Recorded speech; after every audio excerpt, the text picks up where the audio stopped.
So you think that she does not owe the NYSC nor the government an apology? No, what has to happen? It is the NYSC that is owing her an apology. And it is the Nigerian government that is owing her a listening ear. The woman who called to threaten her, we will have to look at that, the legality of that, and the possible legal consequence for that. We cannot accept for Nigeria to be a banana republic. Right? Because even under the act, what is the worst that they can do? What is the worst that they can do? Assuming that a court member even violates the bylaw, maybe 1 month extension, but in this case she has not even violated anything, and you are calling to threaten her. The woman is not the spokesperson of President Tinubun. If somebody says Tinubun is a terrible president, is that not a statement of fact for which millions of Nigerians are in agreement? And they say, why did you say Lagos is smelling? Lagos is stinks and whatever. Why do we have Loma in Lagos? When you make such a statement, Barrister, when you make such a statement about the president, do you have evidence to substantiate all that you have said? Or can you make that claim in both statements with your right claims? Can you make it with your right claims? Or do we just say it because we just have to say it? No, saying that Tinubu is a terrible president is self-evident. Right?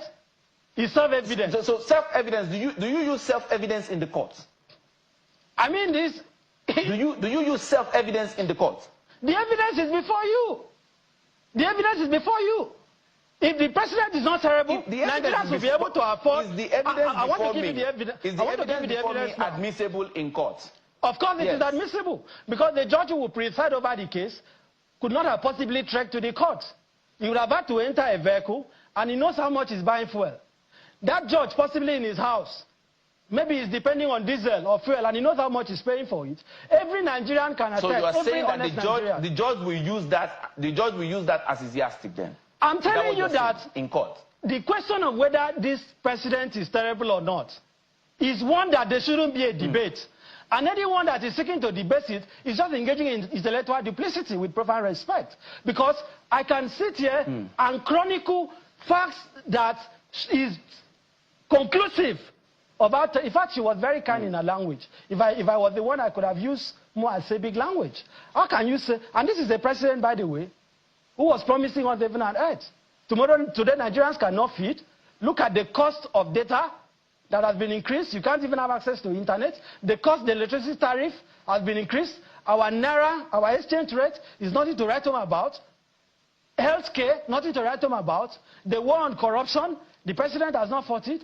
Austerity, Nigeria is going through a very difficult phase, but you are spending billions, and they keep saying, oh, be patriotic, love Nigeria. Core members should love Nigeria. But the president is so patriotic that he needed a new aircraft to be able to fly around. They are so patriotic, he had to spend billions to build a new lodge for the vice president. Who is paying for the lodge that core members are staying? Who is paying for the transport fare that core members are using to go to work? Why is it that when we speak about patriotism, the man is only made of the Nigerian people and never of a leader?